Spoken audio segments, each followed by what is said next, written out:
Okay,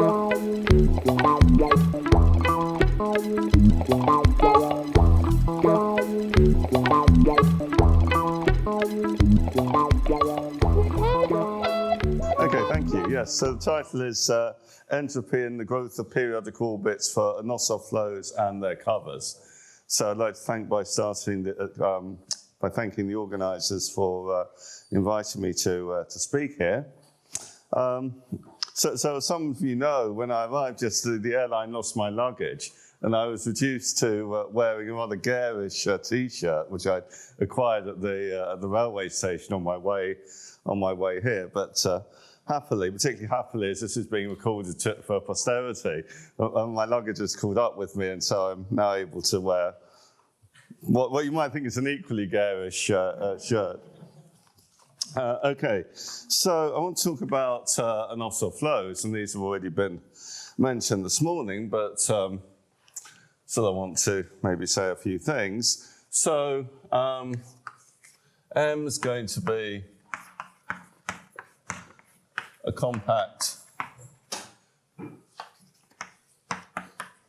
Riemannian manifold, and we're going to have an Anosov flow on this, so let's say phi sub t from to M. So an Anosov flow, so that means it's uniformly hyperbolic on the whole manifold. We had some examples earlier on, but I'm going to kind of repeat them. So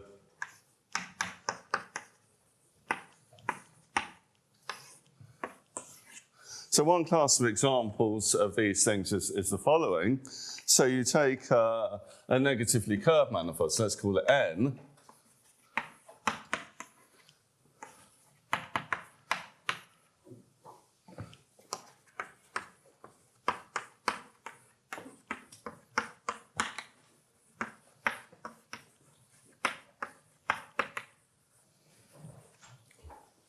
So enter a manifold compact with negative sectional curvatures. And then we take the unit tangent bundle.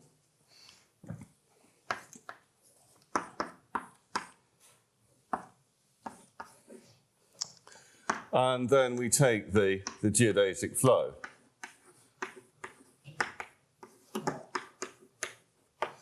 That Frederick defined earlier. So that's an example of an Anosov flow.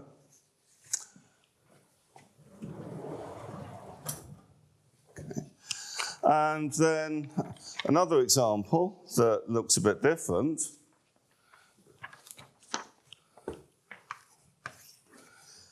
Which again appeared in a couple of the talks this morning, would be the following. So this time we take some other manifold N. So let's suppose we've got some manifold N and a Anosov diffeomorphism.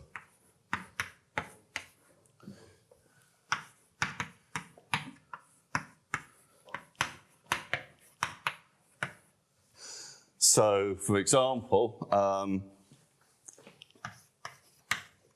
we might take the two-dimensional torus and the map induced by the matrix 2, 1, 1, 1. Okay. And then you do a construction called the mapping torus. You take M to be N cross the unit interval, but you make some identifications. So you identify a point x1, so x in here, 1 here. You identify that with t of x 0. So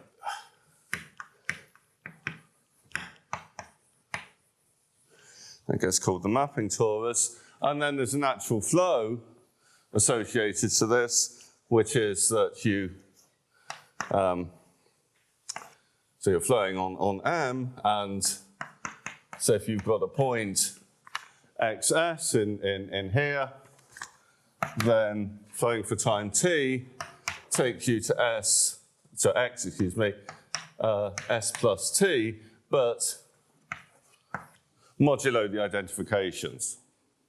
So that's another example. And I mean, there are other examples. So particularly in dimension 3, there are various examples done by some kind of surgery. So let me just write, as an example, Handel-Thurston surgery.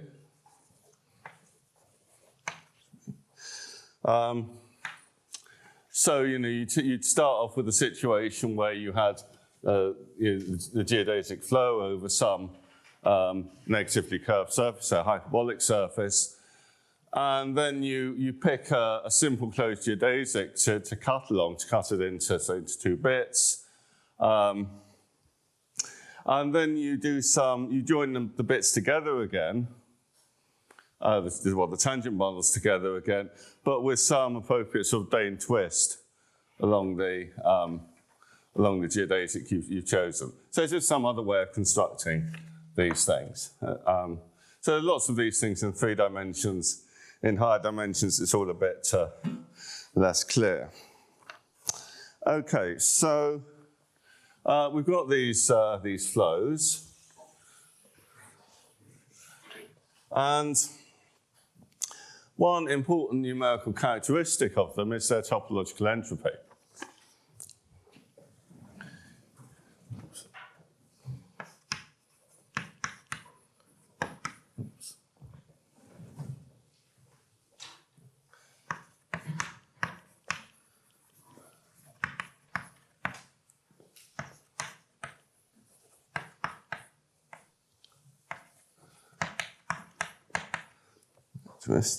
So important numerical characteristic, I guess, just means it's a number.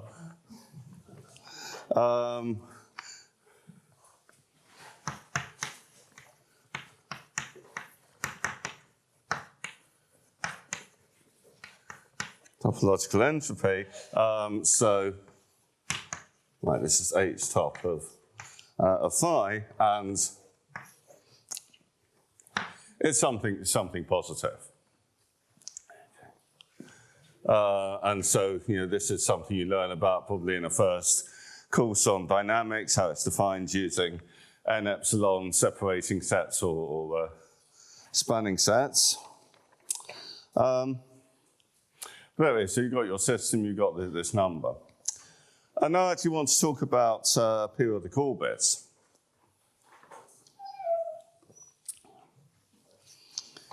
Okay, so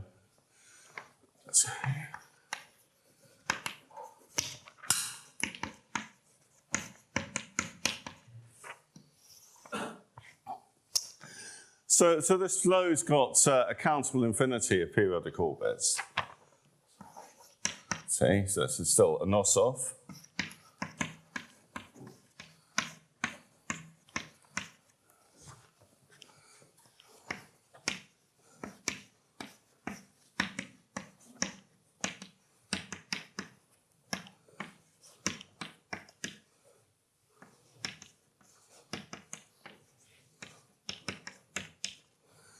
Okay. Well, as stated, that's a bit trivial, because if you've got 1, then you can just go round it time and time again to get a countable infinity. But I mean a countable infinity of genuinely distinct ones. So let me say prime here. So prime just means you go around it once. Okay.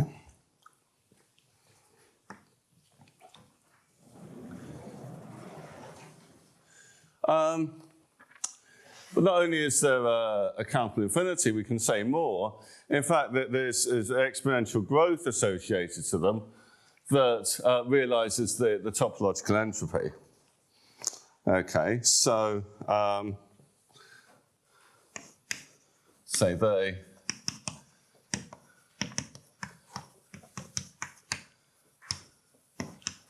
exhibit exponential growth.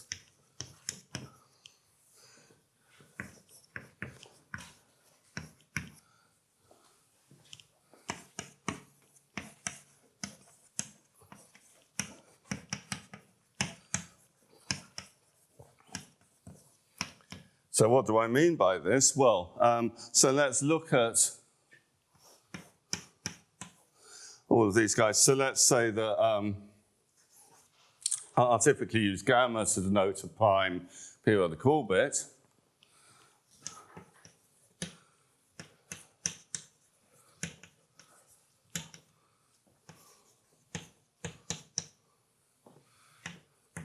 So I want to look at the set of these. Well, I said that was infinite, but I want to put a constraint on them. I want to say that their period is bounded. So I'll write L of gamma for the period of this orbit. And I'm going to say that it should be at most t. And then that's a finite set. And we can ask about how it grows as t goes to infinity. And in fact, it grows exponentially fast, and the growth rate's the topological entropy. So if we take the log, take 1 over t, and take the limit as t goes to infinity,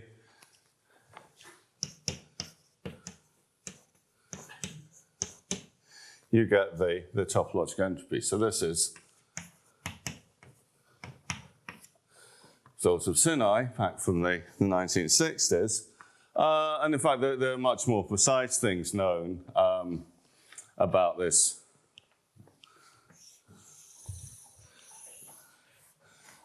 counting function. So it's got, at least in the case where the flow is weak mixing, an asymptotic that's reminiscent of the prime orbit theorem. And if it's not weak mixing, a bit modified. And then there are more accurate statements as well with error terms. Okay, but I wanted just to concentrate on the growth rate for this talk. Okay. And so what I want to particularly think about is what happens when you start with your flow and you take a cover.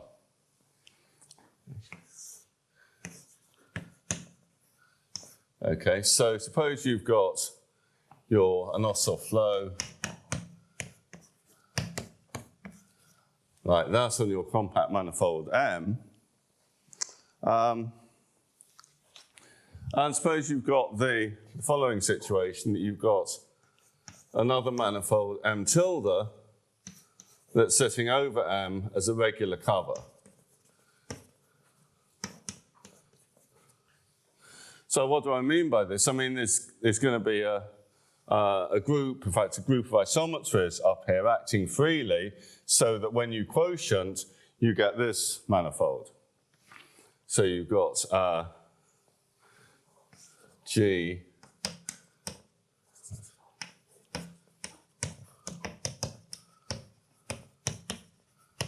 isometries on M tilde.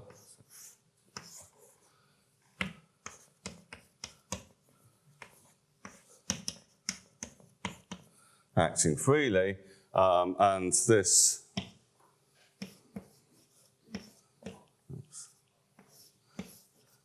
is the quotient space.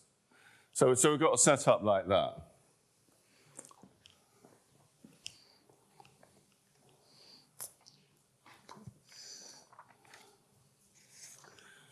And so then we can lift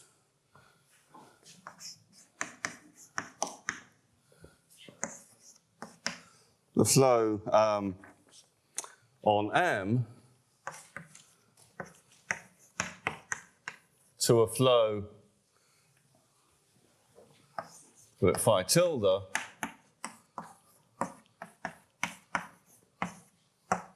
on M tilde. Okay. And I want to compare periodic growth here with periodic growth on the base.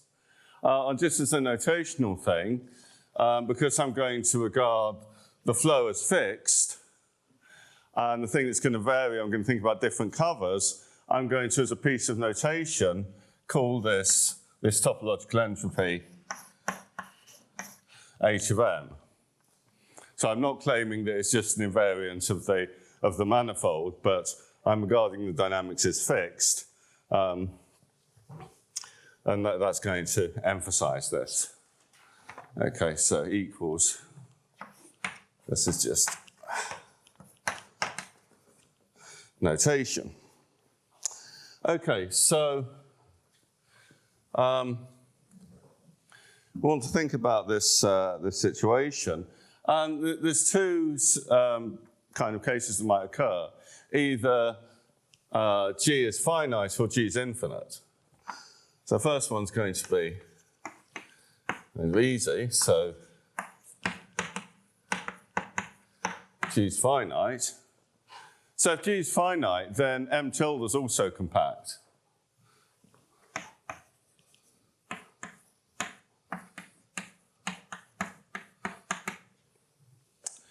And the flow is still an Anosov flow.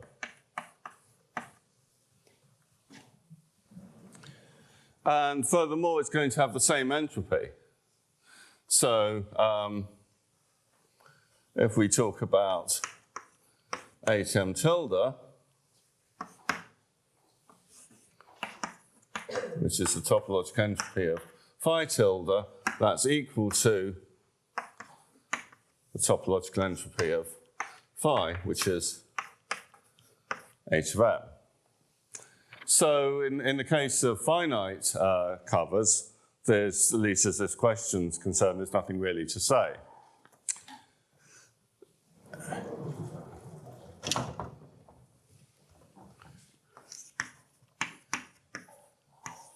So case 2, this is where G is infinite. I guess I should have made clear that I'm thinking about G as a countable group of isometries. I'm not thinking about something where you're quotienting by a Lie group or anything. This is some discrete group. So maybe I should say that. So G discrete group in the isometries of M tilde. So we're thinking about countable groups all the time. So it's some quotient of the fundamental group of your manifold M. Okay, so then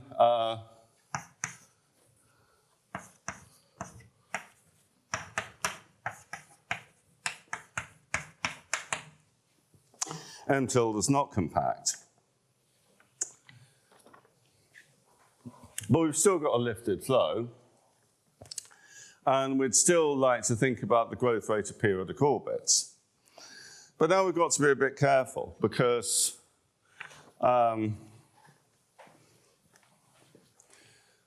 suppose, so if G is infinite, suppose we have, so let me draw a sort of Z curve. This is going to be a bit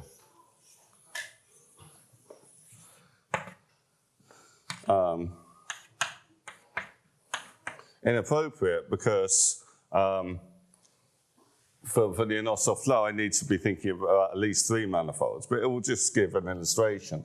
Suppose we had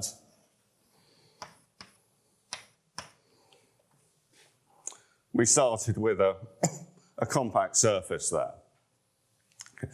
And we took a Z cover, this thing that looks like some, infinite, was it some kind of infinite monster of some kind. Okay, and now, suppose you've got some closed geodesic, then whatever it does on here. Then you've got your Z action. You can shift it along by your Z action, and you'll get infinitely many things of the same period. So if we just simple-mindedly say, well, let's try and count the number of prime periodic orbits of length up to a certain number, we'll just get this quantity would be infinite. So we've got to be a bit more careful. And so a sensible thing to do is just to say, well, let's fix a region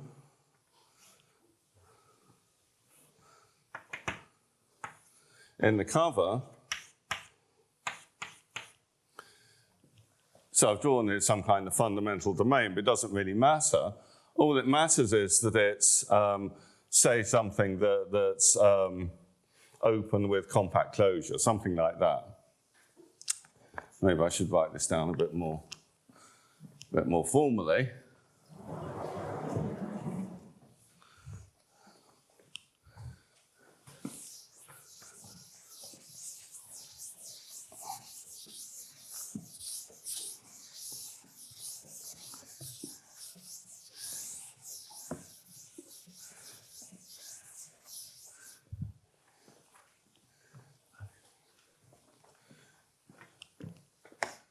So to define a, well, let's say, sensible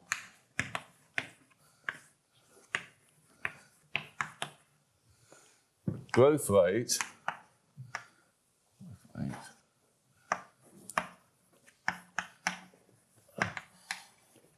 for periodic orbits of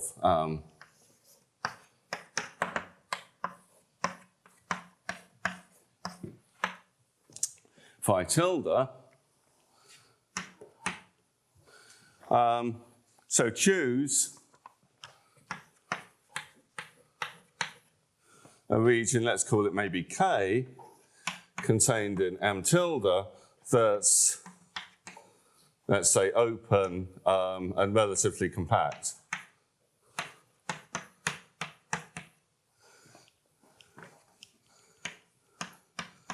i.e. its closures compact. Okay.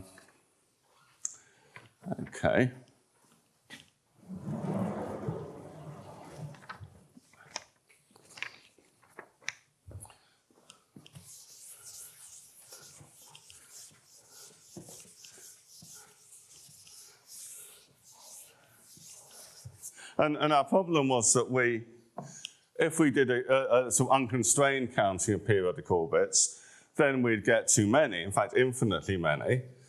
But we're going to solve that by just saying, well, we'll only look at ones that intersect this given region. It's different from counting up to the action of the governing group. Actually, you're going to get the same thing, yeah. Okay, so now set, and so I'll call this h of m tilde to be the limit as t goes to infinity. Here's a limit, 1 over t log number of, say, gamma tilde periodic orbits of phi tilde with period at most t, and they intersect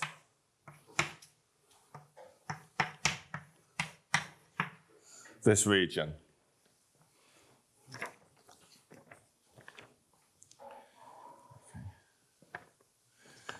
Okay.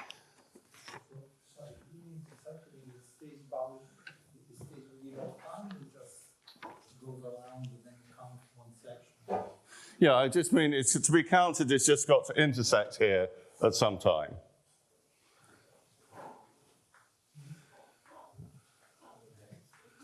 Yeah.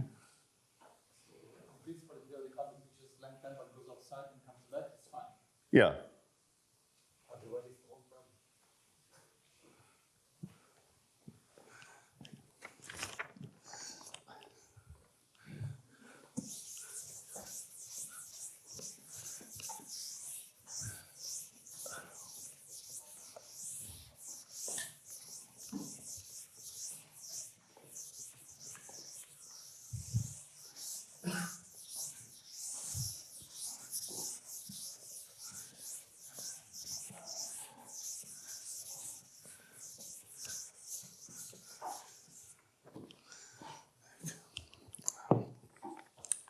Okay, so you've now, even for infinite covers, you've defined this growth rate, and it's always less than or equal to what you have in the base.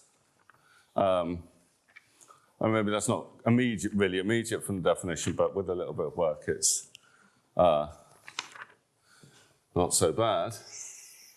So it leaves a question.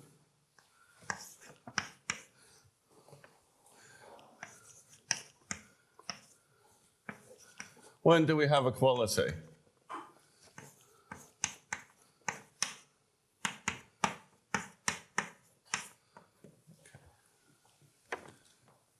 Oh, maybe as a technical thing when I'm making this definition, because I mean, this number could be 0 all the time. So maybe I'll take log plus, so that if I don't have any, I get growth rate 0 rather than minus infinity. Okay, so that's a question. And let me try and talk about it a bit. And let me talk about it first for covers that are abelian.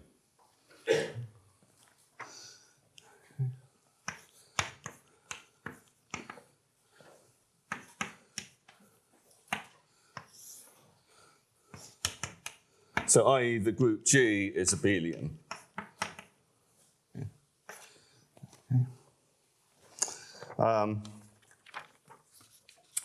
Okay, and so let's have an example. Well, we're going back to the mapping torus over, say, a hyperbolic total automorphism, or any Anosov diffeo. So again, that T, I'm using T for the counting thing and for this, but hopefully that's not confusing.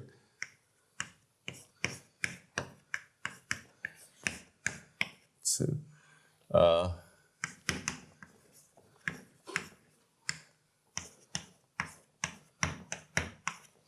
let's say this thing, and again, oh, it's written up the top, but let me, for coherence of anyone who's taking notes, write it again.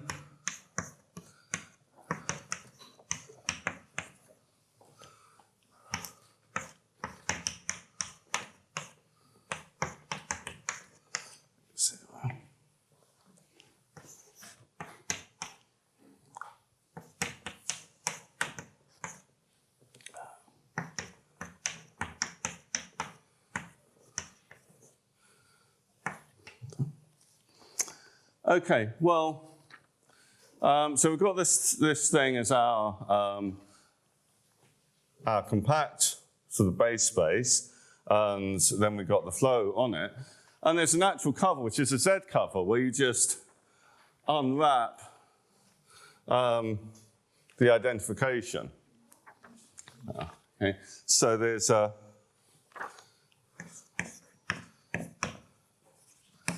natural Z cover. Let me call it M bar. I tend to want to use a bar for abelian covers and a tilde for arbitrary covers.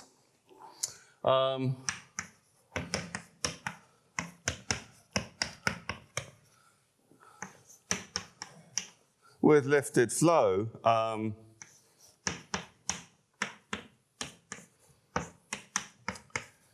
phi bar. Well, what's the dynamics of this lifted thing like? Well, key point is that it's just taking everything in one direction. So there are no periodic orbits.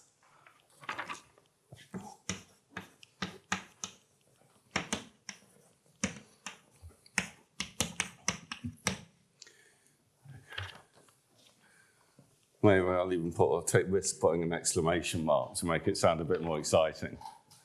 So there's no periodic orbit, so because I've cleverly put in a plus here, that means that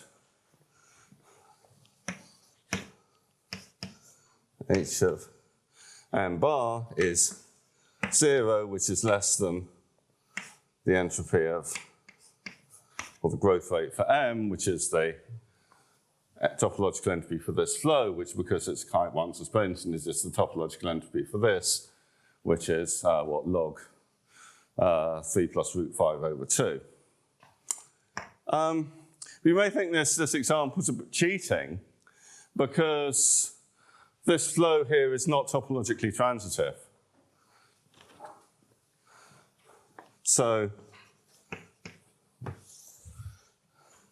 we could say maybe this is a bad example.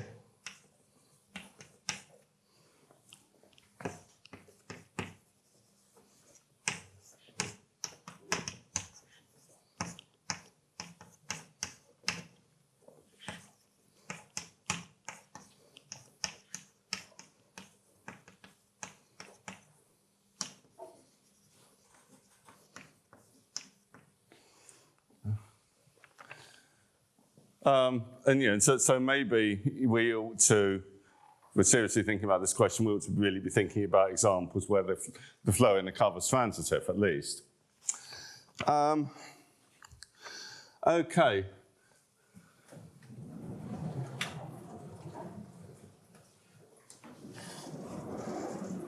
So let's look at an example where things are transitive in the cover.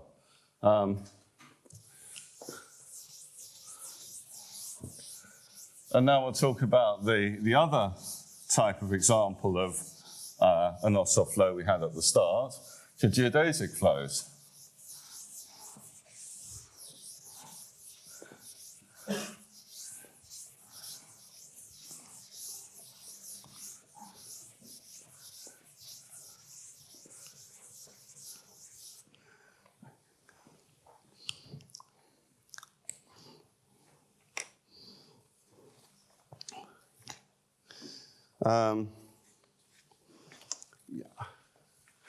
Okay, so let's take let's call this as an example as well. So again, we'll take n compact negatively curved, the negative sectional curvatures. M, the unit tangent bundle.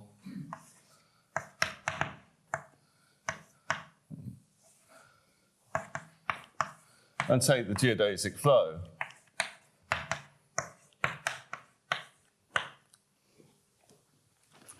And let's think about an abelian cover of this. So let's think about the largest one, be the homology cover.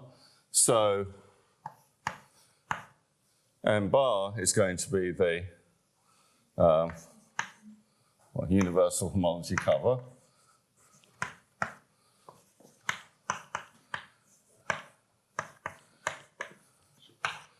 i.e. G is going to be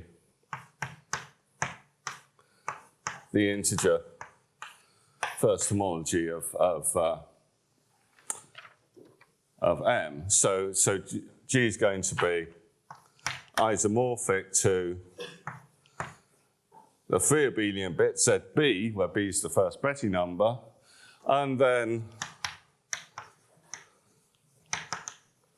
some finite torsion group, which isn't really going to play any role. So really just concentrate on thinking about this bit. Okay, and then there's a result of Mary Rees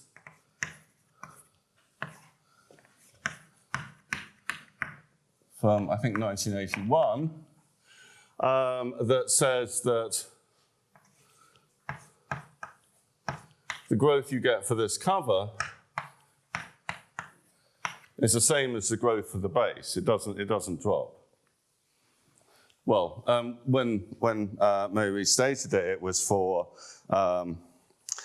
manifolds of constant negative curvature, but the methods kind of generalize. So it works for variable curvature as well. And a key feature of this result was the reversibility of the geodesic flow.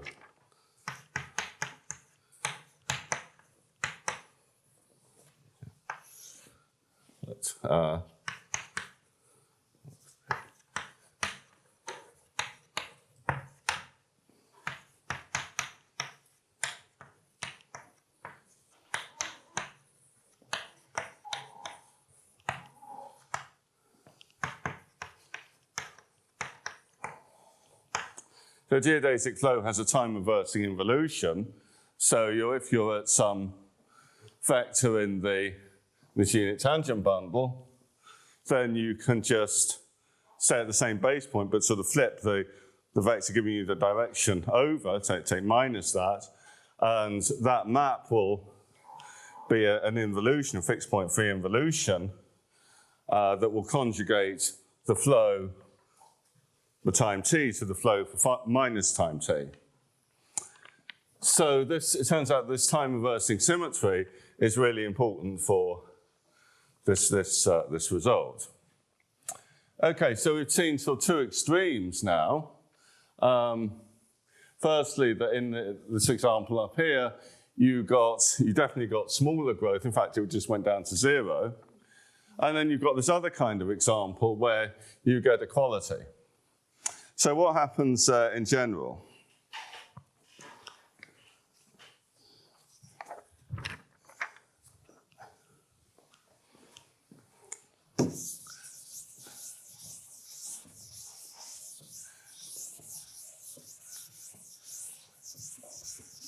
This is also for a ZD cover? I'm sorry? This is for a ZD cover? ZD, yeah. I mean, the torsion doesn't really play any role.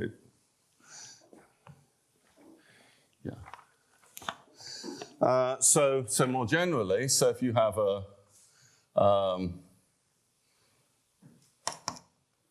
well, let's just say you've got like this Anosov, and you've got, again, let's take M bar to be the universal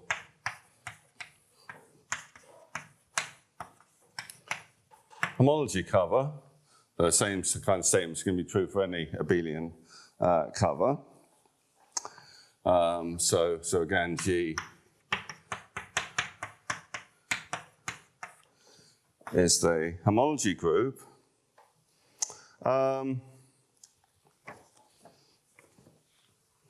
And we've got the lifted flow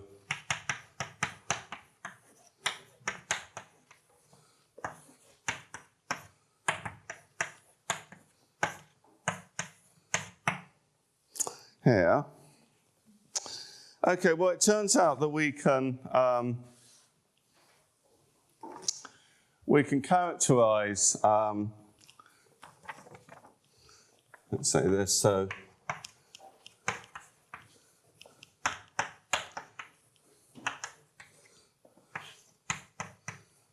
the growth rate for this lifted flow in the following way.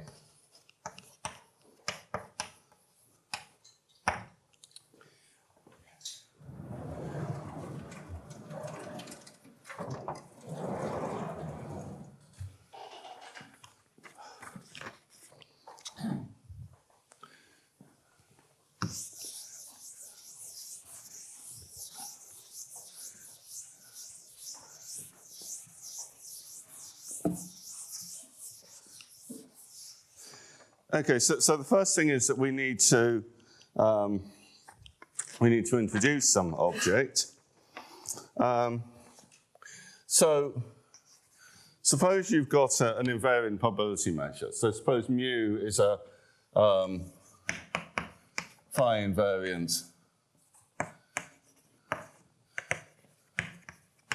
probability measure on M. Well, this, each of these measures gives us something that we might call the winding cycle or asymptotic cycle, which is a particular real homology class. So this will give, I'll call it the winding cycle. Cool. And I'll call it phi sub mu, and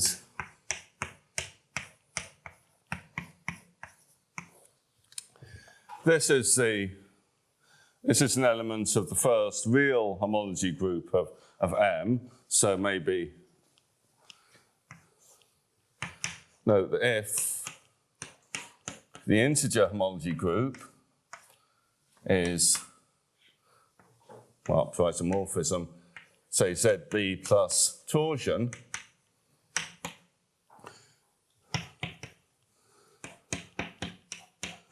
then the corresponding real homology group, so basically you're just tensoring with the reals, so that will kill off the torsion, and you'll get RB.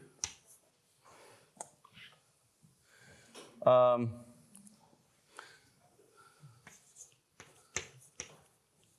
want to tell you how this is defined. Defined by, well, okay, so the real homology is dual to the real cohomology. So to specify this, it's going to be enough if I tell you how it acts on cohomology classes. So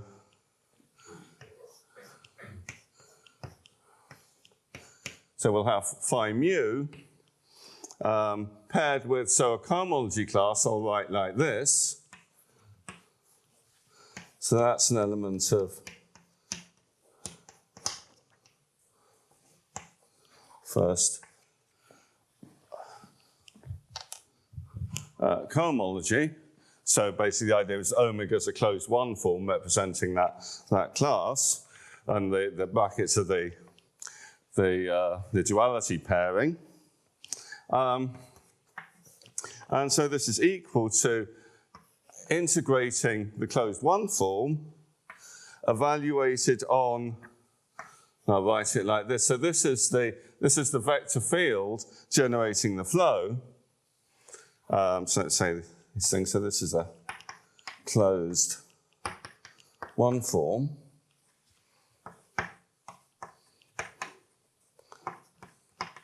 This is the vector field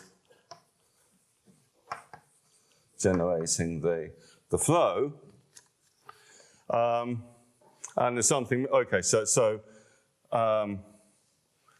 you've got your vector field, so at a point it's giving you an element of the tangent space, but now you're evaluating it by a closed one form. So this is a function. So if I'm integrating, I need to be integrating with respect to something. And the thing I'm integrating with respect to is just this measure. Okay. So basically each invariant probability measure is giving you a real homology class. And the totality of them is giving you some sort of polytope in, or some convex set inside of here. Okay, so we can now carry on, and I can give you the characterization.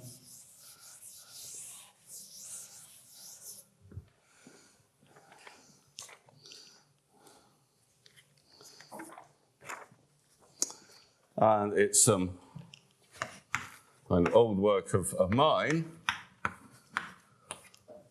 that makes a particular bit of it, says that this growth rate is given in the following way. It's the supremum of measured theoretic entropies. This is the measured theoretic entropy of the flow phi, the base flow with respect to mu. But we're only, so if I had no constraint, I'd get the topological entropy.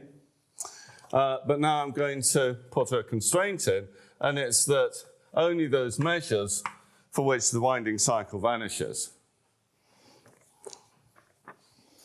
Okay. So, it's some kind of thermodynamic, if you like, characterization of this growth rate, some supremum of measure theoretic entropies over some constraint. And if the lifted flow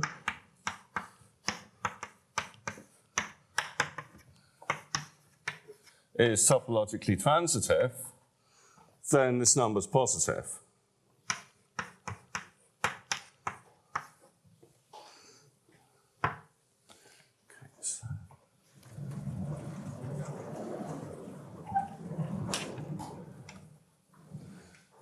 So now we can answer the original question about equality up there.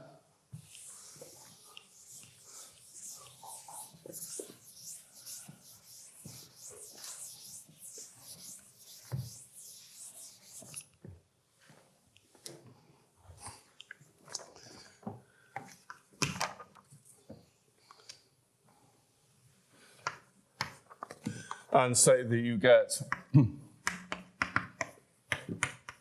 equality if and only if the winding cycle associated to the measure of maximal entropy vanishes.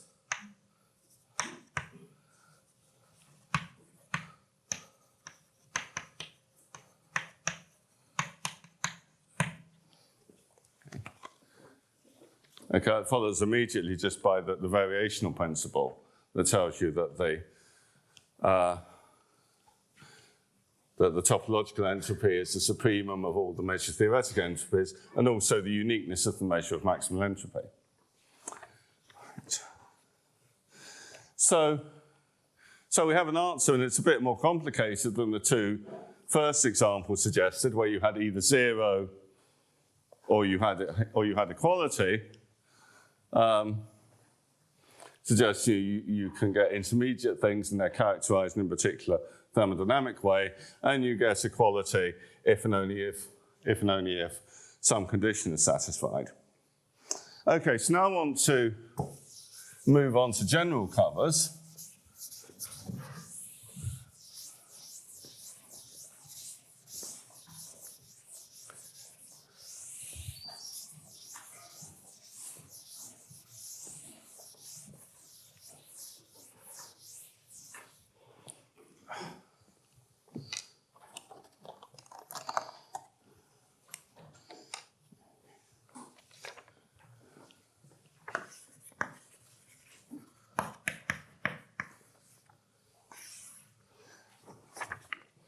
Okay, and let's again look at geodesic flows.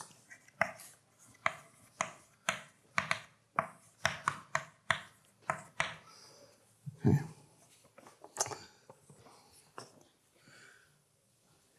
So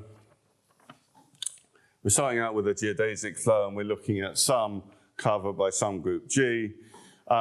We've had this result of Mary Reed's, that if the cover was abelian, then you get equality between the two growth rates. So can we say more precisely when we get equality? And in fact, we can. So there's a theorem, and it's an if and only if, and the directions were proved separately. So one direction is due to Roblan, 2005, and the other is due to Rhiannon Dougall and myself, 2016, which says that, this setup, we've got M tilde covering, regular cover of a G, of an M that's M tilde over G, and you have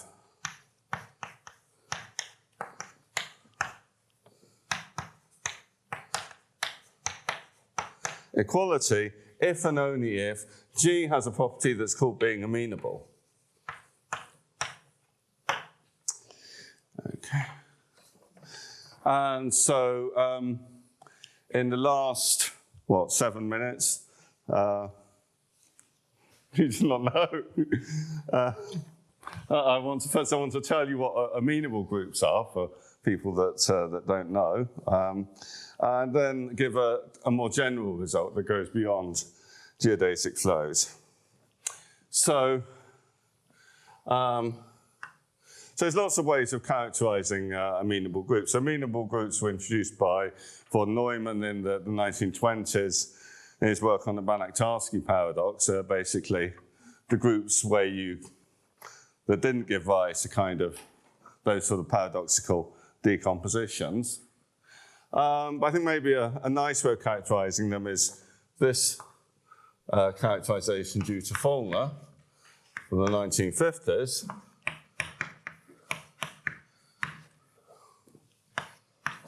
So a countable group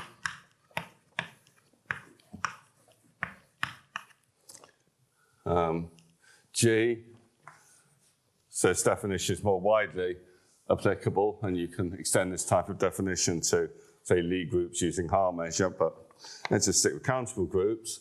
So countable group G is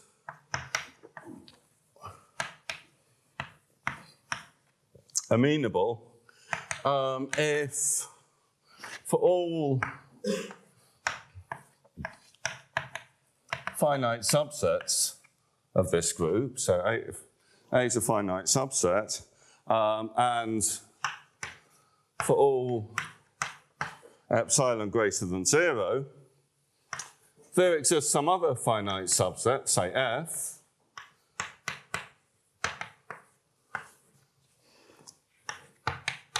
such that if I look at F intersected with F shifted by an element of A, look at that intersection and take its cardinality, and compare it with the cardinality of F, then it should be greater than 1 minus epsilon. So kind of loosely what we mean is that once I've chosen my finite set to move things around by, my tolerance, then I can choose another finite set that's so big that shifting by things from this finite set don't make that much difference.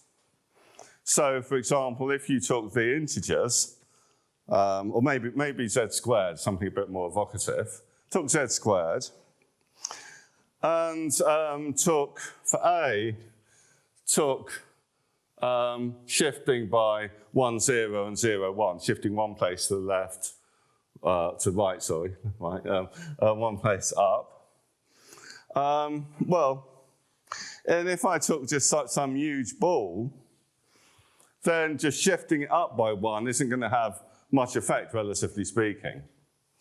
And so, well, okay, maybe let's make the set bigger. A have more elements and maybe have bigger elements. So maybe one of the elements of A is going to shift you by 1,000,000. But then I can just choose F to be a much, much bigger ball, so that shifting by 1,000,000 is relatively negligible. So that's what an amenable group is. And that turns out to be the right characterization for equality here. Okay, and now let me finish off with, it's already here. Oh, that was impressive. Finish off with a more general result. So, when I say general and Anosov flows, I just mean not just restricted to geodesic flows.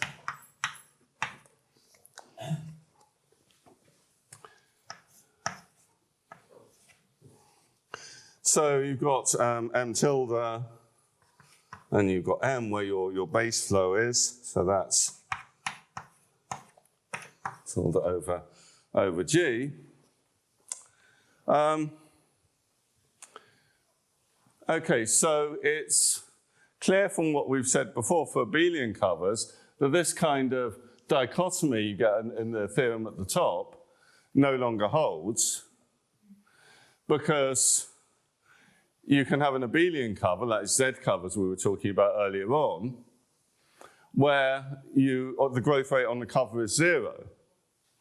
And Abelian groups are certainly amenable.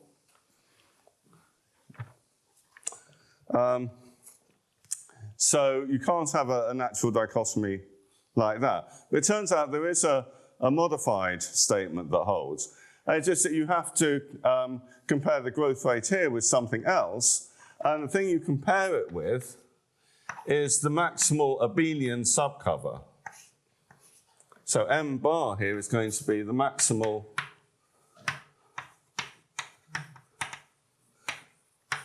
abelian subcover of m tilde. And so that has, so we have growth rates for all of these things. We've got h of m tilde less than or equal to h of m bar less than or equal to h of m. And it turns out that this is the comparison to make if you want an analog of the statements at the top. So theorem, again, this is joint with Rhiannon Dougall. Well, let's say 19, or whenever it appears. It's a preprint at the moment. So, well, we do need to assume that the covering flow is transitive.